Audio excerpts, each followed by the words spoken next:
So I've had a few people write me asking about how I go about creating characters and making them in Photoshop before even bringing them into After Effects. And I figured what I would do is create a series of videos that just quickly outlined my process for a project I'm working on right now. So I'm going to just go through and show you some of the steps that I take in this particular process to create a character and bring it into After Effects. Obviously it would vary. Everyone's methods are different. There's no one right method, and mine definitely has some holes in it, but seems to work all right for now. For these particular projects, I usually get a breakdown sheet in the beginning of what the film is supposed to communicate to the viewers and what the viewers are supposed to learn. Included with that document is typically a research document that includes all of the potential research I could tap into to present the concepts or the learning objectives of the piece.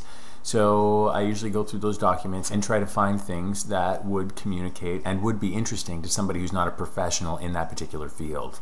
From there, we move into developing the script, and this is probably the longest process.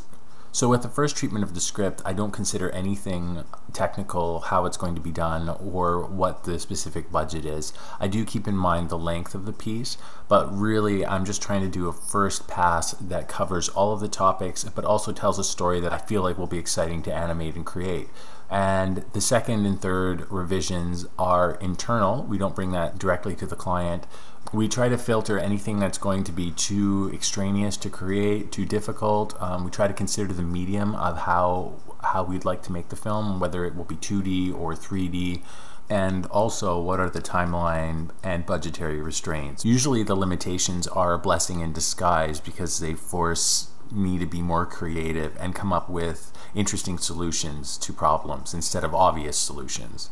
The software I use to write with is just Microsoft Word. I have used Final Draft in the past, but one of the problems we ran into was the client liked to make revisions and track those revisions, and they couldn't do that with Final Draft because they didn't have a copy of it. So it was a lot easier to format everything in Microsoft Word to look like a script, and then they could make changes and we could track it and they could share that amongst all their other colleagues and coworkers.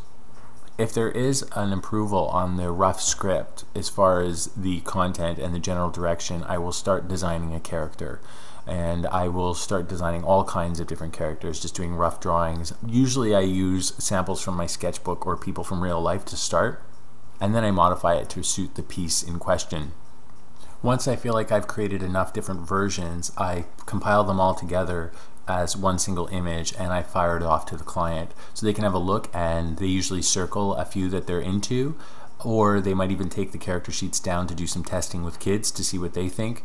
And the most successful ones they circle and I develop them further, and they're usually in a really rough stage at this point, not exactly the best character drawings, but they're a good start.